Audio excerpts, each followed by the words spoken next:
Hi, this is Lynn Fabia, and I'm the Chief Instructor for Society of Aikido Centers. And I'm talking with one of my students, Pat. And interestingly enough, when my students go through different challenges, and Pat was having a difficult time um, with his training, and I would say getting in his own way, which a lot of us have, I created a drill to help him step out of that mindset where he could release and just allow. And being in this calmer state allowed him to wait instead of becoming reactive when a person was coming toward him in our training, as opposed to trying to think everything out. This is not his first martial art that he's taken in Aikido. What were some of the other arts that you took prior to this? I studied for probably a total of 4 or 5 years in Taekwondo, and then studied for a couple of years in Kung Fu. Okay. And so it's kind of quite a different mindset because those are external arts and it's really based on more the physicality. Um, and Aikido is more, it's the alignment of the spirit, mind, and body as you're training. And it's quite different. So tell us some of the things that they would teach you as and how what you're learning in Aikido. Sure, and it is absolutely very different. It's a much more I would say much more aggressive. Although I don't know that they specifically teach the intent is to go hurt somebody, but still it's a much more aggressive activity. You're breaking boards, you're sparring with other people, you're hitting mats and hitting heavy bags and things like that. And so it is very physical in that respect. And you add to that the fact that I'm not a small guy, so I would tend to naturally rely on my size and strength anyway, just as if nothing else as a possible intimidation kind of scenario. Right. And that's completely 180 degrees opposite from Aikido, which in the short time I've been involved is much more calm and quiet. The intent is to not let yourself be controlled or hurt, while at the same time not hurting the other person. So it's a very very different mindset, and it's hard to get out of your way and not be physical, not be, because that's what we've trained for all our life, and with my size, that's what I've been all my life. Yeah, I think that's what people have been trained. If when you're younger, if somebody pushes you, you push them right back. You become reactive. But we teach not being reactive. We teach redirection, which is what takes longer than the other martial arts to learn. Absolutely. So one of the things you told me is if you were in an altercation or something, and they would say, "This is what you do," this, and we know life doesn't work that way. First of all, Sure. but would you elaborate on that? Sure. I had spoken to instructors who had talked about, especially after I had achieved the black belt status and such, that you have to think about what kinds of things you're willing to do and what you would do given any a type of situation.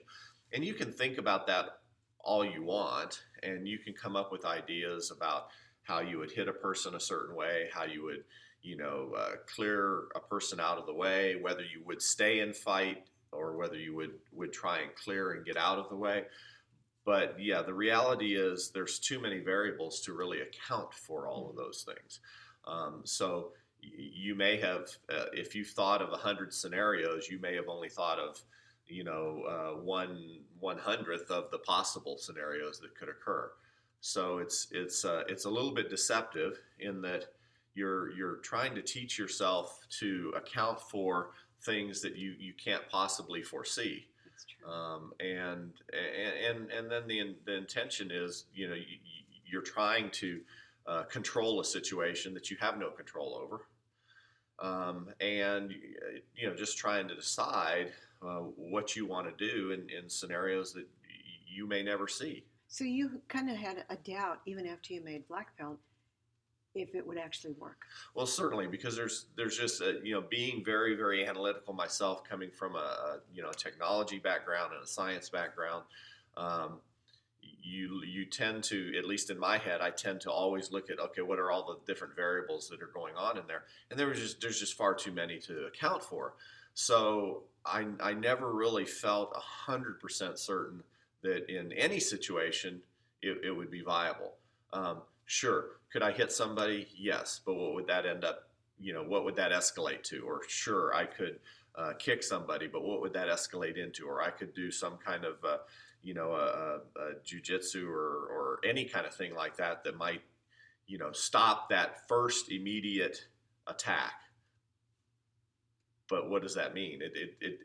I never really felt confident that that would be the end of it, because first of all, I'm meeting aggression with more aggression, so I'm escalating the scenario. I'm only making it worse. And then that means now I have to figure out a way to step up my game to be even better. And no matter how good you think you are, there's always somebody better. That's true. So it's never really going to work. So Aikido is totally different.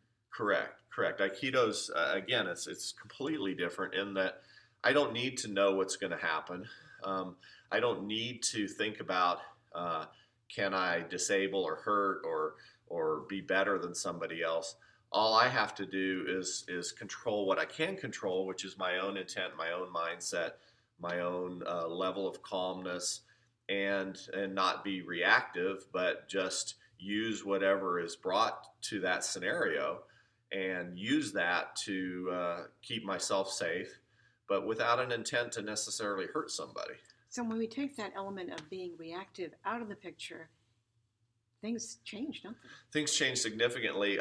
You also end up in a scenario. It allows me to, I kind of say, like, roll the eyes in the back of my head and kind of just become almost mindless, which is not entirely true, because the body is always reacting with the mind together to what's happening on.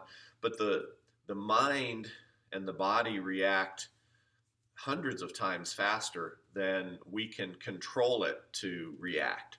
So while we're thinking about, if we do this, then we do this, and then we do that, if we would release that control to the mind and the body will react, so much quicker, and it will happen based on the training, because it will be muscle memory.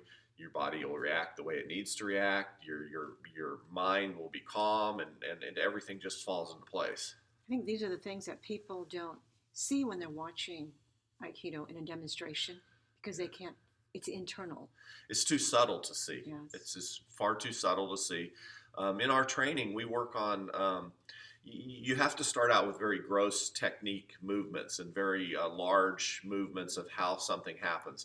But as I've progressed through the training, and with still years and years and years and endless training to go, you get away from those gross movements, because your body just understands those movements because of the practice, and you start looking for those subtle cues to drop an elbow, or change your foot position just a hair, or step out of the way just a little bit different, or let an attack progress a little bit further, which sounds completely counterintuitive. Mm-hmm. But if you let it progress a little bit further, those opportunities to for your body to act properly will manifest. They'll come about. So really, being calm is a big part of is a big part of our training. Absolutely, and for somebody type A and potentially ADHD and OCD and who knows what else, where I'm always analyzing 24 hours a day, it's very, very difficult to kind of shut down and do that. So the kinds of exercises you talked about at the beginning, where we have multiple attackers, but the point is not to react, just to remain calm. We do the cell phone drill, talking on a cell phone while somebody's attacking you, and continuing the conversation without being distracted by the attacks. Those are those methods that are helpful in trying to shut down that constant noise that's in our head. That's a good word you use, distractions, because if we allow these distractions to affect us, and we allow it, what happens? We don't really progress in life, do we? No, we're focused on the distraction. And it's like anything, where our focus is where we'll go. if we turn our head and we look to the left and we're walking, then we're going to end up either walking to the left or we're going to fall down. Right. So where our focus is where our life takes us. And so, if we're focused on the noise and the distractions and the things that don't mean anything, then that's what we'll get. Well, this has been very enlightening. And are you enjoying your training much more? Oh yeah, yeah, absolutely. And I can't wait to.